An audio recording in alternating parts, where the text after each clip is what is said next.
Welcome to morning bulletin. ఇక వార్త వివరాలకు వెళ్తే 2029లో వచ్చి మా అంతు చూస్తామని చెబుతున్న వాళ్ళు ముందు అసెంబ్లీలోకి రావాలి కదా అని డిప్యూటీ సీఎం పవన్ కళ్యాణ్ ఘాటు కౌంటర్ ఇచ్చారు.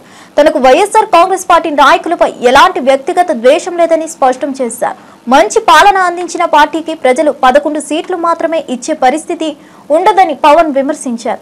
ఇదే వారి పరిపాలన వైఫల్యానికి నిదర్శనమని తెలిపారు. ప్రజలు విశ్వసించి ఇచ్చిన తీర్పును వైసీపీ గౌరవించాలని సూచించారు. రాజకీయాల్లో ప్రతిపక్షంగా ఉండే హక్కుతో పాటు ప్రజా సమస్యలపై సరైన స్థాయిలో ప్రశ్నించాల్సిన బాధ్యత కూడా ఉందని గుర్తు చేశారు. దూషణలు, బెదిరింపులు రాజకీయాలకే తలంకాలు కాదని హెచ్చరించారు.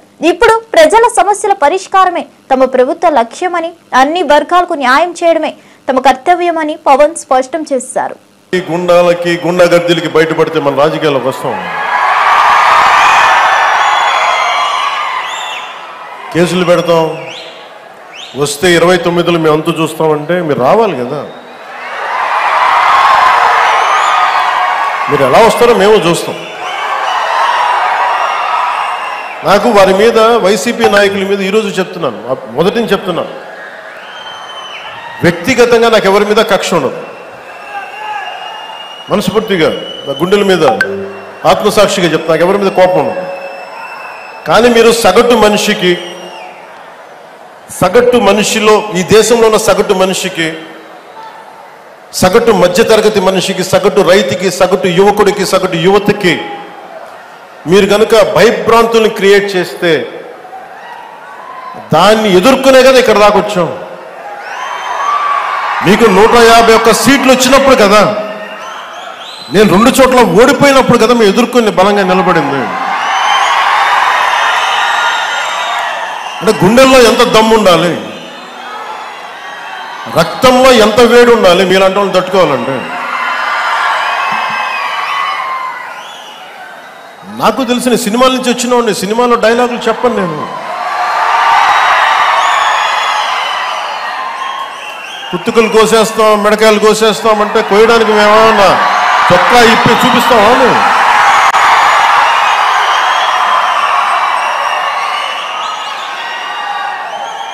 నేను సినిమాలో డైలాగులు చెప్పడానికి కూడా ఇబ్బంది పడతాను.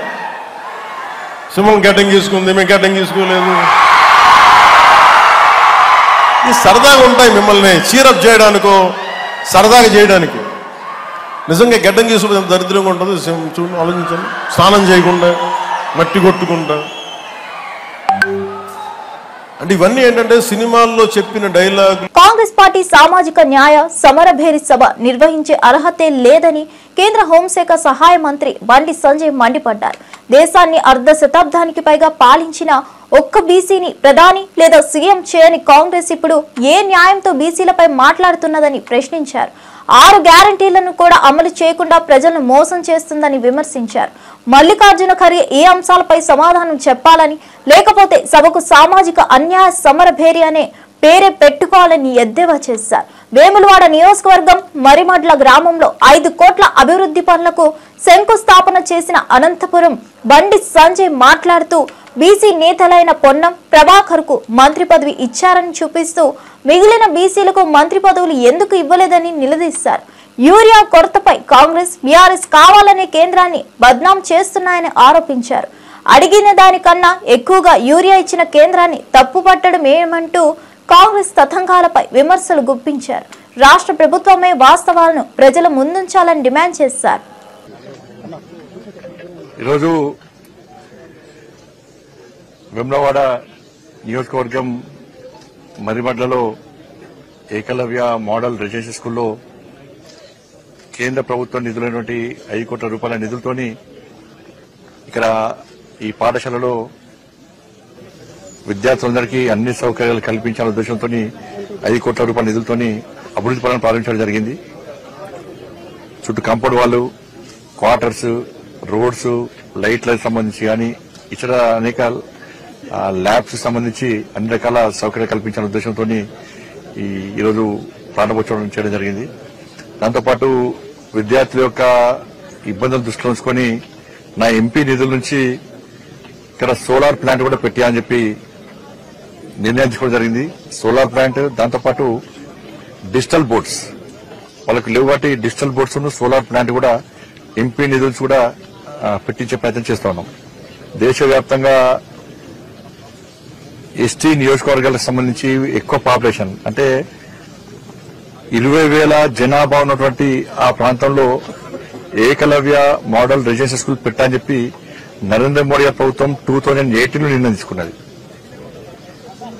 దీనికి అనుగుణంగా దేశవ్యాప్తంగా 728 ఏకలవ్య మోడల్ రెసిడెన్షియల్ స్కూల్స్ ఏర్పడాయని చెప్పి ప్లాన్ చేసిన తర్వాత మనకి 708 స్కూళ్లకు ఆల్రెడీ శాంక్షన్ ఇచ్చారు, మంజూరు ఇచ్చారు. 500 పాఠశాలలు దేశవ్యాప్తంగా నడుస్తున్నాయి. 3,50,000 మందికి విద్యను అందించాలని చెప్పి ఉద్దేశంతో, నాణ్యమైన విద్య అందించాలనే ఉద్దేశంతో దీని ఈ స్కీమ్ ప్రారంభించడం జరిగింది. ఈ 500 పాఠశాలలో దాదాపు 1,40,000 మంది విద్యను అభ్యసిస్తున్నారు. దీంతో పాటు దీనిలో చదువుకునేటువంటి విద్యార్థులకు వాళ్ళ పీజీ, దాంతోపాటు డిగ్రీ గాని, మెడిసిన్ గాని, ఇంజనీరింగ్ గాని చదువుకునే విద్యార్థులకు కూడా స్కాలర్షిప్స్ ఇస్తున్నాం. ఇతర దేశాల్లో చదువుకోవడానికి ఉత్సాహపడే విద్యార్థులకు కూడా స్కాలర్షిప్ ఇస్తూ ఇలా విద్యార్థులను ప్రోత్సహించే ప్రయత్నం ఇలా నరేంద్ర మోడీ ప్రభుత్వం చేస్తున్నది. గతంలో పాఠశాలలు లేవు. నవోదయ స్కూళ్లలో ఏ విధంగా మనం నాణ్యమైన విద్యను అందిస్తున్నామో ఏకలవ్య మోడల్ స్కూల్లో కూడా అటువంటి విద్యను అందించాలనే ఉద్దేశంతో ఈ పాఠశాలను ప్రారంభించడం జరిగింది. దానిలో సిరిసిల్ల నియోజకవర్గ జిల్లాలోని మరిబండలో కూడా రాష్ట్రంలో 60,000 ఉద్యోగాలు ఇచ్చామని చెప్పే రేవంత్ రెడ్డి మాటలు ఒట్టి బోగస్ అన్నారని బీఆర్ఎస్ నేత కె వాసుదేవరెడ్డి విమర్శించారు. అసలు నిజంగా ఉద్యోగాలు ఇచ్చుంటే నిరుద్యోగులు సెక్రటేరియట్ ను ముట్టడించేదే లేదన్నారు. తొలి ఏడాదిలోనే 2 లక్షల ఉద్యోగాలు ఇస్తామని హామీ ఇచ్చి మాట తప్పారని ధ్వజమెత్తారు. అసెంబ్లీలో జాబ్ క్యాలెండర్ విడుదల చేసినప్పటికీ అమలు చేయకుండా ప్రజలను మోసం చేస్తున్నారని మండిపడ్డారు. ఎన్నికల ముందు ఇచ్చిన హామీలను మరిచి వాస్తవాన్ని తప్పుదోవ పట్టించే ప్రయత్నం చేస్తున్నారని ఆరోపించారు. ప్రభుత్వం ఇచ్చిన ఉద్యోగ గణాంకాలపై స్పష్టత ఇవ్వాలని డిమాండ్ చేశారు. నిరుద్యోగుల ఆవేదనను తక్కువ చేయకుండా తక్షణమే నూతన నోటిఫికేషన్లు విడుదల చేయాలని సూచించారు. బీఆర్ఎస్ హయాంలో చేపట్టిన నియామక ప్రక్రియలతో పోలిస్తే కాంగ్రెస్ పాలన పూర్తిగా విఫలమైందని వాసుదేవరెడ్డి ఆగ్రహం వ్యక్తం చేశారు. నోటిఫికేషన్ వద్దని ధర్నాలు జరుగుతున్నాయి అంటుండు. అయ్యా ఈ రాష్ట్ర ముఖ్యమంత్రి గారు, మరి మీరు ఉద్యోగ నోటిఫికేషన్ వద్దని ధర్నా జరిగితే నేడు ఈ రాష్ట్ర సచివాలయం ముట్టడికి విద్యార్థి నిరుద్యోగం చేసి ఎందుకు పిలిపించింది సమాధానం చెప్పగలరా? ఇది వాస్తవమేనా? ఆనాడు మీరు అశోక్ నగర్ కు మీ నాయకుడు రాహుల్ గాంధీ వెంట పెట్టుకుని పోయినప్పుడు ఇవన్నీ గుర్తులేవా? అవన్నీ అప్పుడే మర్చిపోయిందా? నేను ఇంతేగా విద్యార్థి నాయకులందరూ కూడా మాకు జాబ్ నోటిఫికేషన్ ఇవ్వండి, ఉద్యోగాలు ప్రకటించండి అని చెప్పి మహాప్రభు అని చెప్పి వారు వేడుకుంటా ఉన్నారు.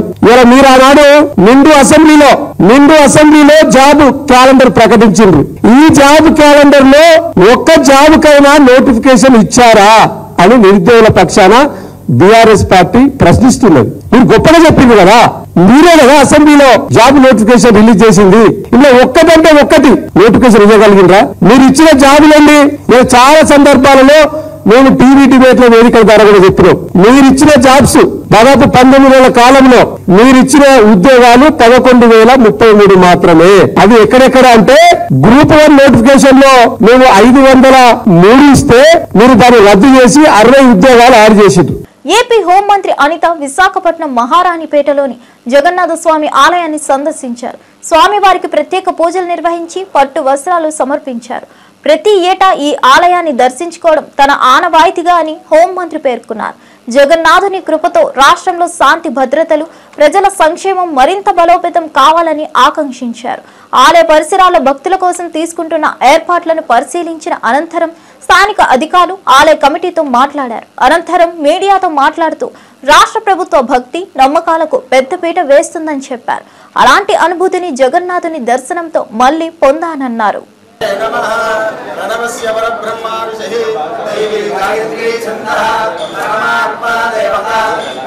జగన్నాథ స్వామి అందరికీ కూడా దర్శనం ఇవ్వటం అన్నది ఆ దేవుడు మనకిచ్చిన వరంగా మనం అందరం కూడా భావించాలి. ఆ దేవుడు మనందరికీ ఇచ్చిన వరం అది.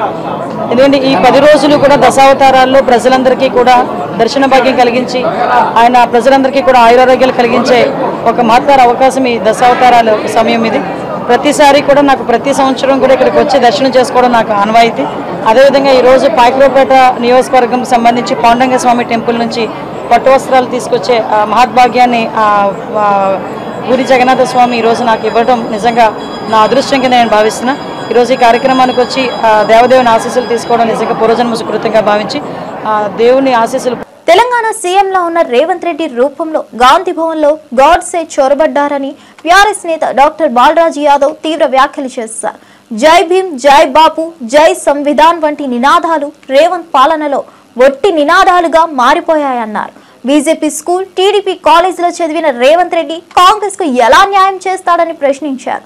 నిజమైన కాంగ్రెస్ ఆత్మను అర్థం చేసుకొని రేవంత్ పార్టీ మూల్యాలను నిర్వీర్యం చేస్తున్నాడని మండిపడ్డారు. రేవంత్ అధికారంలోకి వచ్చాక ప్రజల సమస్యలు మరుగున పడినట్లు, కాంగ్రెస్ పునాదులు సద్దుమణిగిపోయినట్లు కనిపిస్తుందన్నారు. ప్రజల నమ్మకాన్ని చేజార్చేలా ప్రభుత్వ వైఖరి ఉందని విమర్శించారు.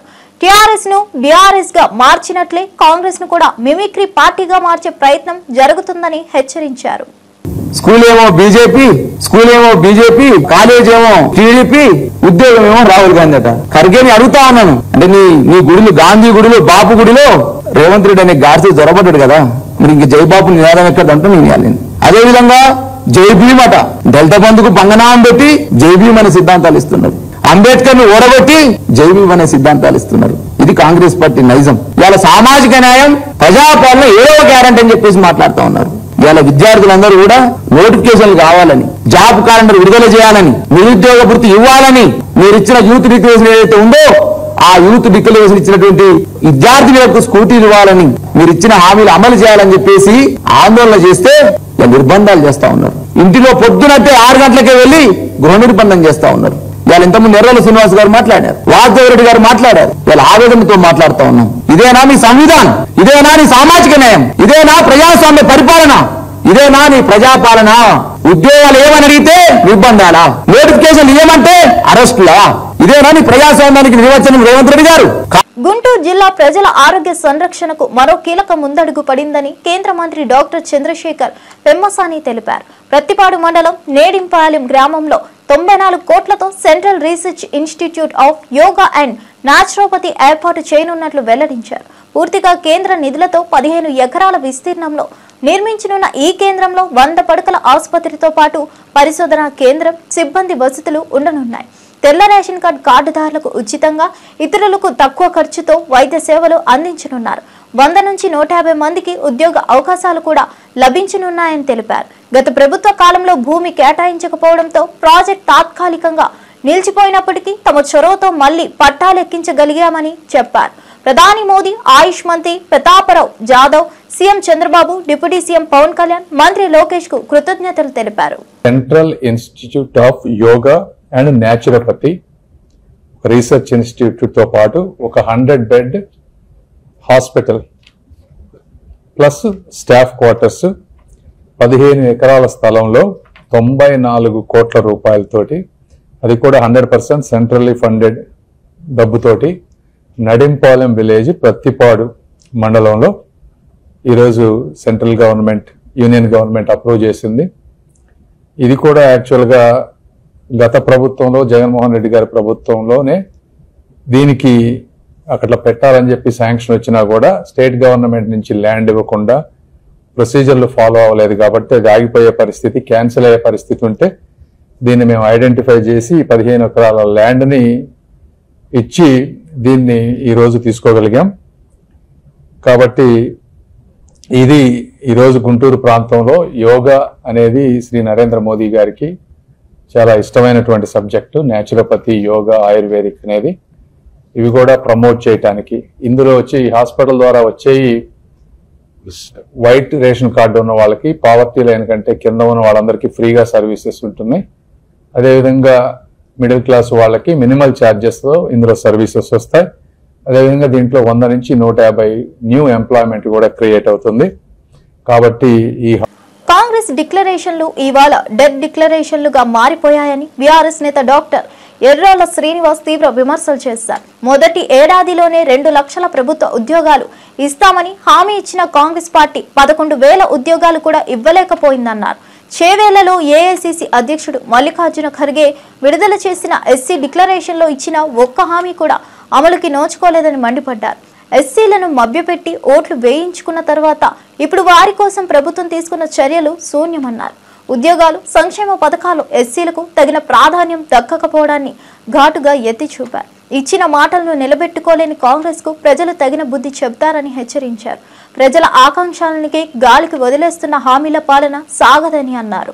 అపాయింట్మెంట్ దొరకడం లేదు. ఇది మన పరిస్థితి. ఎందుకు వేయాలి మీ కోట్లు? ఇలా మేము అడుగుతా ఉన్నాం. కాంగ్రెస్ పార్టీకి ఓట్లు ఎందుకు వేయాలి? మీరు 6 గ్యారంటీలు అమలు చేయనందుకు వేయాలా? 420 హామీలు ఇచ్చి మమ్మల్ని మోసం చేసినందుకు వేయాలా? 2 లక్షల ఉద్యోగాలు ఏడాది లోపలనే ఇస్తాం, ఒక్క ఉద్యోగం కూడా నింపనందుకు వేయాలా? మా విద్యార్థులు, మా నిరుద్యోగులు, మా చెల్లెలు, మా అక్కలు ఉద్యోగాలు ఇవ్వండి అని అడిగినందుకు కర్కశంగా లాఠీ చార్జ్ చేసి నిర్బంధించినందుకు మీకు ఓట్లు వేయాలా? మళ్ళెందుకు వచ్చింది? ఏ ముఖం పెట్టుకుని ఇలా ఖర్గే గారు తెలంగాణకు వచ్చిండ్రు? ఈ తెలంగాణ మంత్రులకు, ముఖ్యమంత్రికి, ప్రజాపతి సిగ్గు శరం శీవనెత్తులుంటే ఈ తెలంగాణ ప్రజలకు ఇచ్చినటువంటి హామీలపైన చర్చ జరగాలి. విదేశీ వైద్య విద్యార్థుల పట్ల ప్రభుత్వం ఈగో పాలిటిక్స్ చూపడమేంటని వైఎస్ఆర్సీపీ వైద్య విభాగం అధ్యక్షుడు సీదిరి అప్పలరాజు ప్రశ్నించారు. పర్మనెంట్ రిజిస్ట్రేషన్ కోసం ధర్మా చౌక్ లో నిరసన తెలిపిన విద్యార్థులను పోలీసులే జుట్టుపట్టి లాక్కెళ్లడమేంటని ఆగ్రహం వ్యక్తం చేశారు. ఇది ఆంధ్రప్రదేశ్ తాలిబానా అంటూ వ్యాఖ్యానించిన ఆయన 13 నెలలుగా కాలయాపన చేసి చివరికి విద్యార్థులను ఎండలో కూర్చోబెట్టడం దుర్మార్గమన్నారు. ఈరోజు పోలీసుల చేతిలో తన్నులు తినాలా? మరి ఇదే అంశం పైన మా నాయకుడు రాష్ట్ర మాజీ ముఖ్యమంత్రి వర్యులు శ్రీ వైఎస్ జగన్మోహన్ రెడ్డి గారు కూడా is very deeply concerned about this.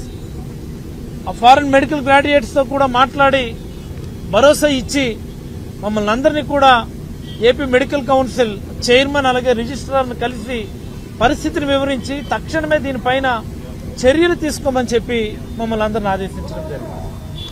దానిలో భాగంగా మేమంతా యూనివర్సిటీకి వచ్చి మెడికల్ కౌన్సిల్ ఏపీఎంసీ చైర్మన్ అలాగే రిజిస్ట్రార్కి వినతి పత్రం ఇచ్చాం.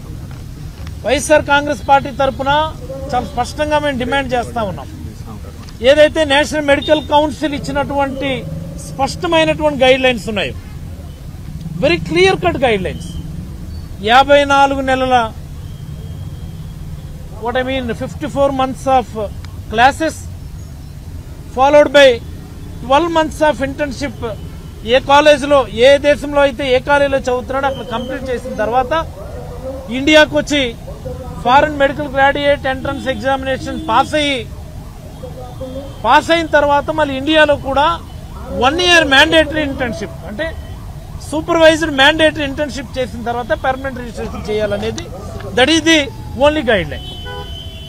చాలా స్పష్టంగా ఇచ్చినారు FMGL 2021 యాక్ట్ ప్రకారం. దాని ప్రకారమే వీళ్ళందరూ కూడా 54 నెలలు చదివారు, అక్కడ 1 year ఇంటర్న్షిప్ చేశారు, FMG ఎంట్రన్స్ క్లియర్ చేశారు, ఇక్కడికి వచ్చి మళ్ళీ 1 year ఇంటర్న్షిప్ పూర్తి చేశారు. పర్మనెంట్ రిజిస్ట్రేషన్ చేయమంటే రకరకాల కారణాలు చెప్తా ఉన్నారు. మరి వీళ్ళతో పాటు చదువుకున్నటువంటి మన నైబర్హుడ్ స్టేట్స్ ఉన్నాయి, తెలంగాణ, కర్ణాటక, మహారాష్ట్ర, తమిళనాడు, వీళ్ళందరూ కూడా వాళ్ళందరికీ బ్రహ్మాండంగా అక్కడ రిజిస్ట్రేషన్ జరిగినాయి. ఏమనంటే కోవిడ్ టైంలో ఆన్లైన్ క్లాసెస్ వీళ్ళు అటెండ్ అయ్యారు అని. మరి ఆంధ్రప్రదేశ్లో కోవిడ్ టైంలో ఆన్లైన్ క్లాసెస్ అటెండ్ అయ్యారా, ఆఫ్లైన్ క్లాస్ అటెండ్ అయ్యారా అని నేను అడుగుతా ఉన్నాను. భారతదేశంలో ఉన్నటువంటి ఇతర రాష్ట్రాల్లో కోవిడ్ టైంలో ఆన్లైన్ క్లాసెస్ అటెండ్ అయినారా? వీరి ఆందోళనకు వైఎస్ఆర్సీపీ మాజీ ఎమ్మెల్యేలు డాక్టర్ గోపిరెడ్డి శ్రీనివాసరెడ్డి, మొండితోక జగన్మోహన్ రావులతో కలిసి శిబిరానికి చేరుకుని మద్దతు ప్రకటించారు. న్యాయమైన డిమాండ్లపై ప్రభుత్వం సానుకూలంగా స్పందిస్తే ఈ రోజు ఈ స్థితి వచ్చేది కాదన్నారు. విద్యార్థుల కన్నీళ్లు రాష్ట్రానికి మైనస్గా మారే ప్రమాదం ఉందని హెచ్చరించారు. వైద్య రంగాన్ని బలోపేతం చేసేందుకు జగన్ హయాంలో చేసిన కృషిని గుర్తు చేస్తూ ఇప్పుడు సీఎం చంద్రబాబు తక్షణమే సమస్య పరిష్కరించాలని డిమాండ్ చేశారు. రైతులు, మహిళలు ఉన్న ప్రాంతం. ఓ కుటుంబ పరామర్శకు వెళుతున్న సందర్భంలో మేము పలానా తేదీకి పలానా సమయంలో పలానా చోట బయలుదేరి పలానా చోటుకి వెళుతున్నాము అని ఓ మాజీ ముఖ్యమంత్రి గారు ఈ రాష్ట్ర ప్రభుత్వానికి సమాచారం ఇచ్చి కేంద్ర కార్యాలయం నుండి తగు విధమైన రక్షణ వ్యవహారాలను కట్టుదిట్టంగా ఏర్పాటు చేయమని పొదిలి వెళ్ళినప్పుడు ఇలాగనే జరిగింది, అంతకుముందు శ్రీకాకుళం వెళ్ళినప్పుడు ఇలాగే జరిగింది, అనంతపురం జిల్లాకి వెళ్ళినప్పుడు ఇలాగే జరుగుతుంది, ఆయనకి ప్రమాదం పొంచి ఉంది అని మేము పదే పదే ఈ రాష్ట్ర ప్రభుత్వానికి వినతి పత్రాలు ఇస్తున్నప్పుడు ఏ ఒక్కరోజు స్పందించని ఈ ప్రభుత్వం పల్నాడు పర్యటనకు వెళ్ళేటప్పుడు కూడా ఉదాసీన వైఖరిని అవలంబించింది. ఇంకా పైగా ట్రాఫిక్ క్లియర్ చేయకుండా కావాలని ఒత్తిడి జరగాలని ప్రజలు ఇబ్బంది పడాలని జగన్మోహన్ రెడ్డి యొక్క పర్యటన సజావుగా సాగకూడదని ఎక్కడ కూడా ట్రాఫిక్ ని క్లియర్ చేయకుండా ఆయన ఇబ్బంది పాలు చేశారు. ఇది కేవలం అసూయతో కక్షతో జగన్ అంటే ద్వేషంతో జరిగిన ఓ కుట్రపూరితమైన వ్యవహారం. ఎందుకండి నువ్వు పరామర్శించవు, నువ్వు పట్టించుకోవు, ఈ రాష్ట్రం ఏమైపోయినా నీకు సంబంధం లేదు, అమరావతిలో భూముల వ్యాపారం జరిగితే చాలు, నీ అనునాయులకు భూములు కట్టబెడితే చాలు, నువ్వు అలజడి సృష్టించడం. వైఎస్ జగన్ భద్రతా విషయంలో ఏపీ ప్రభుత్వం హైకోర్టులో అడ్డంగా దొరికిపోయిందని వైఎస్ఆర్సీపీ అధికార ప్రతినిధి కారుమూరి వెంకటరెడ్డి తీవ్రంగా మండిపడ్డారు. జెడ్+ భద్రత ఇస్తున్నామని చెప్పే ప్రభుత్వం రోప్ పార్టీ ఎందుకు ఏర్పాటు చేయలేదని హైకోర్టు ప్రశ్నించగానే ప్రభుత్వం లాయర్కు బిక్కమోహన్ వేసిందని ఎద్దేవా చేశారు. ప్రతిపక్ష నేతకు అవసరమైన పూర్తి భద్రత కల్పించాల్సిన బాధ్యత ప్రభుత్వం మీదే ఉందని గుర్తు చేశారు. రాజకీయ వేధింపుల ద్వారా జగన్ భద్రతను తగ్గించేందుకు కుట్ర జరుగుతుందని ఆరోపించారు. ఇది ఏకంగా ప్రజాస్వామ్యంపై దాడిగా భావించాలన్నారు. ఒక పక్షాన వైఎస్ఆర్సీపీని లక్ష్యంగా చేసుకుంటూ కేసులు నమోదు చేస్తూనే మరోవైపు ప్రతిపక్ష నేతకు తగిన భద్రత లేకుండా చేయడం అసహకార్యమన్నారు. హైకోర్టు వ్యాఖ్యలే ప్రభుత్వ వ్యవస్థలపై వైఫల్యానికి ప్రతిబింబమని కారుమూరి వెంకటరెడ్డి స్పష్టం చేశారు. ప్రజాస్వామ్య పరిరక్షణ కోసం కోర్టు తక్షణ చర్యలు తీసుకోవాలని డిమాండ్ చేశారు. ప్రభుత్వం తరపున అడ్వకేట్ జనరల్ దమ్మాలపాటి శ్రీనివాస్ తన వాదనలు వినిపిస్తూ జగన్మోహన్ రెడ్డి గారికి జెడ్+ కేటగిరీ భద్రతని మేము కొనసాగిస్తానే ఉన్నామని చెప్పినప్పుడు వైఎస్ఆర్ కాంగ్రెస్ పార్టీ తరపున సీనియర్ న్యాయవాది సుబ్రహ్మణ్య శ్రీరామ్ గారు తన వాదనలు వినిపిస్తూ జెడ్+ కేటగిరీ మీరు ఇస్తే రోప్ పార్టీ ఎందుకు లేదు అని చెప్పి నిలదీయటంతో బెక్కముఖం వేశాడు. ఒక వివిఐపి ఆల్రెడీ కేంద్ర ప్రభుత్వం జెడ్+ కేటగిరీ భద్రత ఇచ్చింది. ఆ జెడ్+ కేటగిరీ భద్రత ఉన్నప్పుడు 58 మంది జెడ్+ కేటగిరీగా జగన్మోహన్ రెడ్డి గారి చుట్టూత భద్రత ఉండాలి. జగన్మోహన్ రెడ్డి గారు ఎక్కడికైనా పర్యటనకు వెళ్తున్నప్పుడు రోప్ పార్టీని ఏర్పాటు చేయాలి. ఆ రోప్ పార్టీ ఉంటే ఎటువంటి అవాంఛనీయ సంఘటనలు జరగటానికి అవకాశం ఉండదు. మీరు అలా రోప్ పార్టీని పెట్టకపోవటం వల్ల ఏదైనా సంఘటనలు జరగటానికి అవకాశం ఉంటుంది. సో మీరు ఎందుకు పెట్టట్లేదు? జెడ్+ కేటగిరీ అంటే రోప్ పార్టీ పెట్టకపోవటమా? జెడ్+ కేటగిరీ వ్యక్తులకు రోప్ పార్టీ పెట్టరా? రోప్ పార్టీ పెట్టకపోవడమే జెడ్+ కేటగిరీ మీరు ఇచ్చే జెడ్+ కేటగిరీ అని చెప్పి తన వాదనలు వినిపించినాక టైం కావాలని అడిగాడు. కౌంటర్ వేయడానికి టైం కావాలని చెప్పి అడిగితే దాన్ని బుధవారానికి వాయిదా వేశారు. క్లియర్ గా మొన్న నెల్లూరు పర్యటనకు సంబంధించి ఏదైతే వైఎస్ఆర్ కాంగ్రెస్ పార్టీ ఎమ్మెల్సీలుగా ఉన్నటువంటి లేళ్ల అప్పిరెడ్డి గారు అదేవిధంగా పర్వతరెడ్డి చంద్రశేఖర్ రెడ్డి గారు వేసినటువంటి పిటిషన్ మీద వాదనలు వినిపిస్తున్నటువంటి సమయంలో నెల్లూరు పర్యటనలో హెలీప్యాడ్ కి మేము అడిగిన దగ్గర పర్మిషన్ ఇవ్వలేదు.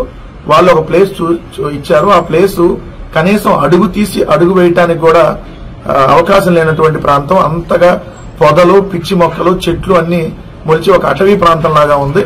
దాన్ని ఇప్పుడు చదువు భారతదేశం ఒకేసారి 3 శత్రువులతో సరిహద్దుల్లో పోరాడినట్లు deputy army chief lieutenant general Rahul R Singh వెల్లడించారు. ఆపరేషన్ సింధూర్ సమయంలో పాకిస్తాన్ మనపై ఉపయోగించిన హార్డ్వేర్ లో 81% చైనా అందించిందే అని ఆయన పేర్కొన్నారు. టర్కీ కూడా పాకిస్తాన్ కు సహాయం చేయగలిగింది. ఈ 3 దేశాలు భారత సరిహద్దుల్లో ఉద్రిక్తలను పెంచాయి. ప్రపంచ రాజకీయ వాతావరణంలో ఈ పరిస్థితి భారత్ కు కొత్త సవాళ్లను విసురుతోంది. దేశ భద్రతను కాపాడుకోవడానికి భారత సైన్యం కట్టుదిట్టంగా వ్యవహరిస్తోంది. 3 శక్తివంతమైన దేశాలతో సరిహద్దు సమస్యలను పరిష్కరించడానికి మరింత దృష్టి పెట్టాల్సిన అవసరం ఉందని రాహుల్ ఆర్ సింగ్ పేర్కొన్నారు. Mr. Ashok did talk about it that some of our indigenous systems performed well, some did not perform very well too. So it's of course a cat and mouse game, as I was mentioning outside. We need to be at it. This time, thankfully, our population centers were not quite addressed. In the next round, we have to be prepared for that, and for that, more and more air defense, more and more counter rocket, artillery, drone sort of a system has to be prepared, for which we have to move very, very fast. So few lessons that I thought I must flag as far as Operation Sindoor is concerned. Firstly, one border, two adversaries. So we saw Pakistan one side, but adversaries were two, and if I would say actually four or three actually. So Pakistan was the front face. We had China providing all possible support, and it's no surprise because if you were to look at statistics, in the last 5 years, 81% of the military hardware that Pakistan is getting is all Chinese, 81% of that. So it's no surprise. And China, of course, the good old dictum, killed by a borrowed knife, 36 stratagems that China talks about, killed by a borrowed knife. So he would rather use the neighbor to cause pain than getting involved in the mud slinging match on the northern border. So that is what he's seen. And another thing that China perhaps has seen. AICC chief Mallikarjun Kharge ప్రధానమంత్రి మోదీపై సంచలన వ్యాఖ్యలు చేశారు. దేశం కోసం ప్రాణ త్యాగం చేసిన కుటుంబంగా గాంధీలు నిలిచారని, మరి బీజేపీ ఆర్ఎస్ఎస్ లో అలాంటి వారు ఎలా ఉన్నారని ప్రశ్నించారు. పాకిస్తాన్ అంతం చేస్తానని, పీఓకేను స్వాధీనం చేసుకుంటామని మోదీ చెప్పిన మాటలను ఎవరు నిలిపినట్లు ఖర్గే చెప్పారు. ఆపరేషన్ సింధును ఎందుకు ఆపేశారు? పాకిస్తాన్ కు ఇందిరాగాంధీ 2 ముక్కలు చేస్తే మోదీ ఏం చేశారని ఆయన వ్యాఖ్యానించారు. पाकिस्तान और हिंदुस्तान का युद्ध मैंने खत्म किया, मैंने शांत करवाया, तो मोदी साहब आपका मुंह क्यों बंद है? बोलो, ट्रंप की जरूरत नहीं, हिंदुस्तान में हम मजबूत हैं और हम लड़ने के लिए तैयार हैं. जैसा कि इंदिरा गांधी जी ने पाकिस्तान के 2 टुकड़े करके बांग्लादेश और पाकिस्तान बना, तुम वो करना था. भाषण में तो बोलते हैं हम पीओ के लेकर रखेंगे फलाना, अरे लेना था, अब तो चांस था ना. आप ही बोल रहे हो डर गया पाकिस्तान, आप ही बोल रहे हैं कि हम बहुत कुछ कर सकते, क्यों नहीं किया भाई? हमारा यह मुद्दा है, देश के लोगों को गुमराह मत करो. देश के लिए हम लड़ने को तैयार है, जान देने को तैयार है. देश के लिए गांधी जी जान दिए, देश के लिए इंदिरा गांधी जान दी. 11 ఏళ్ల నుంచి దేశం అప్రకటిత ఎమర్జెన్సీని ఎదుర్కొంటుందని కాంగ్రెస్ నాయకుడు మల్లు రవి పేర్కొన్నారు. ఈ పరిస్థితిని తొలగించి రాహుల్ గాంధీ నాయకత్వంలో కాంగ్రెస్ ను అధికారంలోకి తీసుకువచ్చేందుకు ఏఐసీసీ చీఫ్ మల్లికార్జున్ ఖర్గే సూచించారు. ఖర్గే స్వయంగా గ్రామ స్థాయి నుంచి రాష్ట్ర స్థాయి కార్యకర్తలతో కలిసి సమావేశమై వారికి దిశానిర్దేశం చేయడం చరిత్రలో ప్రత్యేక సంఘటనగా నిలిచింది. ప్రతి కాంగ్రెస్ కార్యకర్త రాజ్యాంగ రక్షణ, ప్రజాస్వామ్య పరిరక్షణ కోసం కృషి చేయాలని ఖర్గే పిలుపునిచ్చారు. మల్లికార్జున్ ఖర్గే గారు దిశానిర్దేశం చేయడం జరిగింది. ఇది చరిత్రాత్మకమైనటువంటి మరుపురాని ఒక సంఘటనగా నేను భావిస్తున్నాను. ఈ గ్రామ స్థాయి నుంచి రాష్ట్ర స్థాయి కార్యకర్తల కొరకు ప్రత్యేకంగా ఏఐసీసీ అధ్యక్షులు వచ్చి ఈ కార్యక్రమాన్ని ఉద్దేశించి మాట్లాడటం తెలంగాణ కాంగ్రెస్ పార్టీకి, పిసిసి అధ్యక్షుడికి, ముఖ్యమంత్రి వారికి ప్రత్యేకంగా ధన్యవాదాలు తెలియజేయాలి. ప్రతి కాంగ్రెస్ కార్యకర్త రాజ్యాంగ రక్షణ కోసం, ప్రజాస్వామ్య పరిరక్షణ కోసం, ప్రజల కోసం నిరంతరం పనిచేయాలని మల్లికార్జున్ ఖర్గే గారు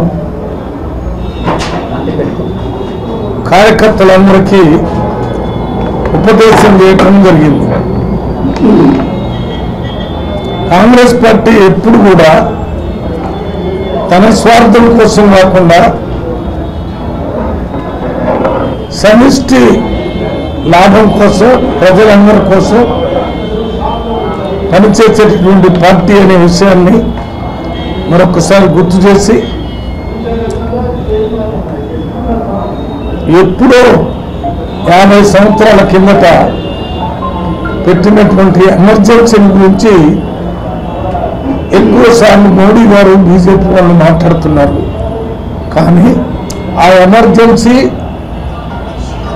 రాజ్యాంగంలో ఉన్న వెసులుబాటుతో పెట్టడం జరిగింది.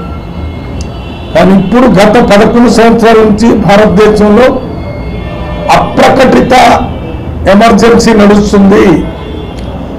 ఇవండి ఈనాటి అప్డేట్స్. మరో అప్డేట్స్తో మళ్ళీ కలుద్దాం.